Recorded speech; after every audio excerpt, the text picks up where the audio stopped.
Et puis cette question, la semaine prochaine, va-t-elle être marquée par un durcissement de la grogne sociale contre l'exécutif? En tout cas, les syndicats de la fonction publique défileront de manière unitaire. Mardi, ça n'est plus arrivé depuis 11 ans. C'est une journée de défense du pouvoir d'achat et de l'emploi pour les fonctionnaires. Alors évidemment qu'il y a de tels mécontentements dans le pays que l'on voit bien que certains secteurs veulent aussi exprimer des choses ce jour-là, mais nous sommes très clairs. Nous avons besoin d'une journée d'expression et de revendication à la veille d'un rendez-vous salarial pour faire entendre les 5 millions d'agents de la fonction publique. Pour le reste, on verra en d'autres temps et en d'autres lieux s'il y a nécessité de faire de l'intersyndical pour voir le destin commun aux salariés de ce pays. Mais le 10, je le dis clairement, y compris pour ceux qui viendraient le 10 s'exprimer, nous ne relayerons les messages évidemment que pour les fonctionnaires puisque c'est une journée pour les agents de la fonction publique. Bonsoir Bernard Vivier. Bonsoir. Soyez le bienvenu, vous êtes directeur de l'Institut supérieur du travail, spécialiste des mouvements sociaux. Jusque-là, la mobilisation est quand même plutôt terne. Plus que sous Hollande et sous Sarkozy ou pas? Vous parlez de la manifestation des fonctionnaires telle qu'elle est envisagée mardi prochain? Non, je parle de ce qui s'est déjà passé. Alors, à l'évidence, début oui. septembre. Oui, ce qui s'est passé venant des organisations syndicales de salariés concernant le privé. Absolument. Donc, tout à fait distinct de ce qui est en train de se préparer mardi. Oui, les ordonnances viennent d'être votées, viennent d'être adoptées. Elles sont actives depuis le 23 septembre. C'est aujourd'hui du passé. Donc les manifestations organisées par la CGT avec le concours de quelques militants d'autres organisations syndicales, aujourd'hui cela fait partie du passé. On a vu les blocages de routiers aussi, ça n'a pas spécialement fonctionné. Comment ça se fait? Tout simplement parce que l'échec de la loi El Khomri, ou le semi-échec de la loi El Khomri, a permis, ce n'est pas paradoxal, une prise de conscience dans les organisations syndicales. L'exemple de Force ouvrière est un bel exemple, que finalement, discuter, échanger, se concerter avec le gouvernement, c'est davantage payant que manifester. CGT, Force ouvrière, l'an dernier, entre février et septembre, avait organisé 14 manifestations, 14 séries de défilés, et ça n'avait pas abouti. Ce qui fait que Force ouvrière, cette année, a dit, en collant davantage au gouvernement, en étant dans la logique de la réforme, nous pèserons, ont-ils dit, davantage que si on est dehors. Et ça a été le cas. Jusqu'à aujourd'hui, sous l'ère Macron, il n'y a pas d'unité syndicale. Et à l'intérieur même de certains syndicats, je pense notamment à Force ouvrière ou à la CFDT, il y a un grand écart qui semble se creuser entre la base et les instances dirigeantes. C'est notable, ça aussi ?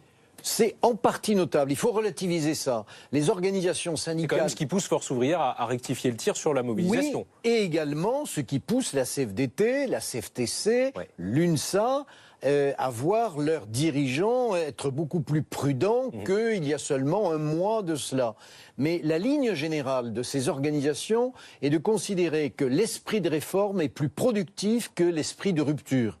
Et que finalement une manifestation, ça fait du bruit, mais ce n'est pas forcément efficace. Il vaut mieux coller à son interlocuteur, patronal ou syndical, patronal ou gouvernemental, pour arriver à ses fins. C'est une évolution forte, vous savez, dans notre système de relations sociales, dans notre culture.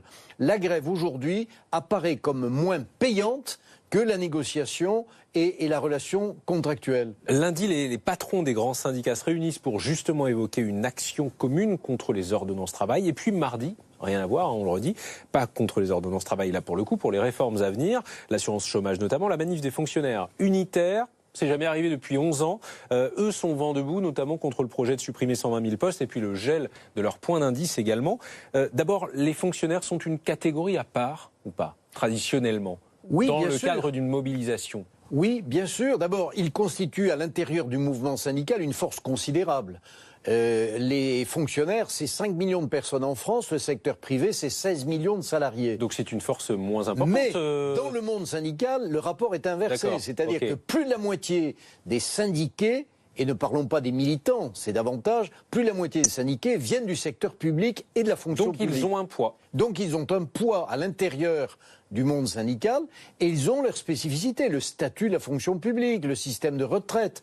Et dans un pays qui évolue, qui voit les frontières entre le salariat et le non-salariat s'estomper, entre secteur public et secteur privé s'estomper, nous avons besoin de reconsidérer tous les statuts du privé et du public pour voir comment, dans les années à venir, le monde du travail va pouvoir fonctionner.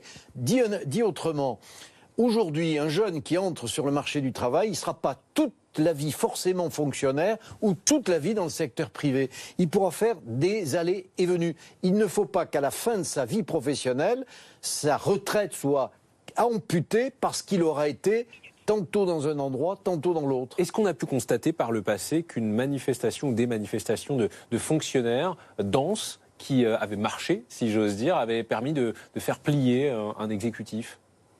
Alors oui, sur la fonction publique. Maintenant, nous avons aujourd'hui... Donc là, si ça marche mardi pour les fonctionnaires, s'ils rassemblent beaucoup de monde, ça peut permettre éventuellement de faire machine arrière à Macron et au gouvernement. Alors, sur la fonction publique, c'est un secteur. Nous avons aujourd'hui un climat social qui est à 3 dimensions.